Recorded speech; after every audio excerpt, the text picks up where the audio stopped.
Hey everyone, just me again. So today I'm bringing you a bit of a different favourite things than usual. So usually on my favourite things segment, I talk about a favourite book of mine, a favourite movie, play, something else, something I really would recommend to you guys. And what I'm doing today is I'm talking about movies I like. That's a bit different to the movies that are my lasting favourites.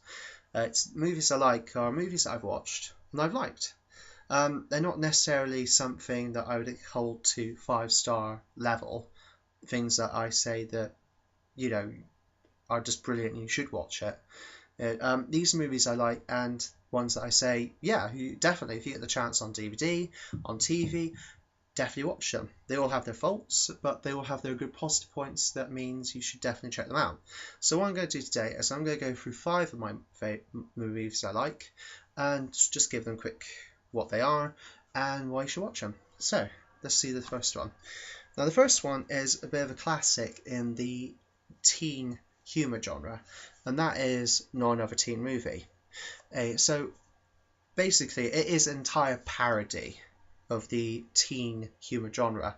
It's about this group of boys that make a deal that if one of them can make the ugliest girl in the school into prom queen, and that's literally pretty much the entire plot of the movie.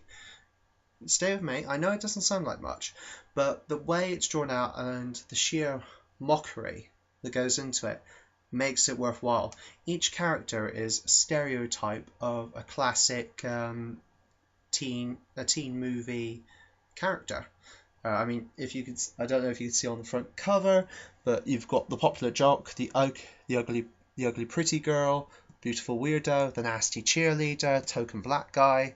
They're all in there, and it's as a thing of satire, it makes it worthwhile watching at the end of the day. So definitely, if you like teen comedy, if you want to see a parody of the old classics like American Pie, The Breakfast Club, and other movies from back in the day, definitely check it out because it is well worth a watch. So the second one I've got is a bit of a classic in the chick flick genre for guys and girls that like action girls. Charlie's Angels, pure gratuitous girls' night fun at the end of the day. We all know the classic TV series Charlie's Angels. This movie was from a number of years ago now, but I loved it when it came out. There's not many movies that actually focus on a group of powerful female protagonists at the end of the day. And, Drew Barrymore, um, Cameron Diaz, Lucy Liu, especially Lucy Liu, one of my favourite actresses. They are believable as a team and they work well together. The movie follows a bit of an unconventional plot, and it takes a nice little twist towards the ending and such. Actually, but at the same point, we're not here for the plot. We're here for the really good little fight scenes, the really good little adventure sequences, and a nice little sharp, witty comedy and banter that the girls have between them. It really is a classic chick flick to watch at the end of the day, and one that I do heartily recommend if you want a good little night in with friends, sit down and just have a good time. So next one, proper little children's classic, How to Train Your Dragon by DreamWorks. Now, generally, I prefer Pixar to DreamWorks. The quality of storytelling, the quality of character development, and just the animation and everything is usually much better with Pixar, but they actually took a really good positive step forward with How to Train Your Dragon. And generally, I wasn't entirely sure what was going to happen in the movie. It was one of those movies where you couldn't really follow the plot and what was going to happen. And just personally, I'm a fan of dragons. Any self-respecting young nerd like myself absolutely loves dragons. It's one of those things up there with Star Wars, Aliens, dare I say Jedi, Star Trek, stuff like that. One of those real pinnacles of nerdiness, and that is dragons. And there was some good little comedy in this. But what I really liked again was the unconventional of this. If you've ever watched the end of this movie, um, that's what really sold it to me. Try not to spoil it for anyone that hasn't seen it, but the main character actually has a bit of a sacrifice they make.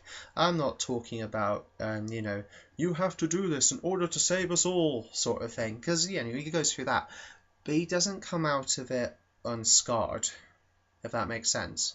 He achieves victory, but then there's a very touching sacrifice he makes in order to do that, and that really sold it for me in this movie. So if you want to see something that's a bit unconventional but really good animation, then do check out How to Train Your Dragon. Now this is another little proper classic, but in the teen movie genre, but it's going a bit farther back. I mean, Breakfast Club. Now this had a right mixture of comedy, a powerful soundtrack, but also poignant, touching moments. And for anyone that hasn't watched this, it is definitely worth going and have a look at. It's about, as you can see, it's about the so-called Breakfast Club, a group of teens that Saturday morning have detention together. But over the course of the day, the 5 stereotypical teens, they slowly open up to each other, and they slowly form a friendship that will last down the years. And what I really liked, there really was actually a couple of moments that you weren't expecting. One character's confession, one character's revelation, the thing at the end, why the one character was actually there for the session. It's not just a teen humor comedy movie. It's a teen comedy movie that actually has some thought and well-written dialogue in it. If you want to watch something that has some soul really in it, then that is why you should watch The Breakfast Club. It's a very unusual example of the genre, and something I definitely recommend. So our last one today is another classic, a bit more childish, because I actually did watch this when I was a kid, and I've always had fond memories of it. Space Jam, Looney Tunes film. Unusual one for the time. It was kind of like Roger Rabbit. It was a crossover between animated characters and live action characters. But for a kid like me, who hadn't seen anything like Roger Rabbit at the time, this was so unusual to watch. Just the animated characters interacting with human characters. So basically, the Looney Tunes are under threat. Someone is threatening to buy out their universe and them, and the only way to save them is to challenge them to a basketball tournament. I know, unusual. I mean, that's why it was also quite good. It was, the whole thing of like a competition to compete for something, and you lose something or win something. That's been done before, but the sheer wackiness of the Looney Tunes characters, the enemies they were fighting, and the human interactions in this movie, they were really something. And yeah, it's just one of those classic little kids movies that stands the test of time, and something that, if you have a little cousin or a little brother or sister, and you need something to entertain them with, I mean, you could hardly do better than Space Jam, for God's sakes. It's so family friendly, but yet, adults can still watch it and enjoy seeing their old favorite characters and everything from back in the day. It's just perfect in its own way, to be honest, at the end of the day. So yeah, those are my movies at the end of the day these are movies at the end of the day I like, and would definitely recommend to you to watch. And I'm hoping that you might go and pick one up now. Okay, talk to you soon.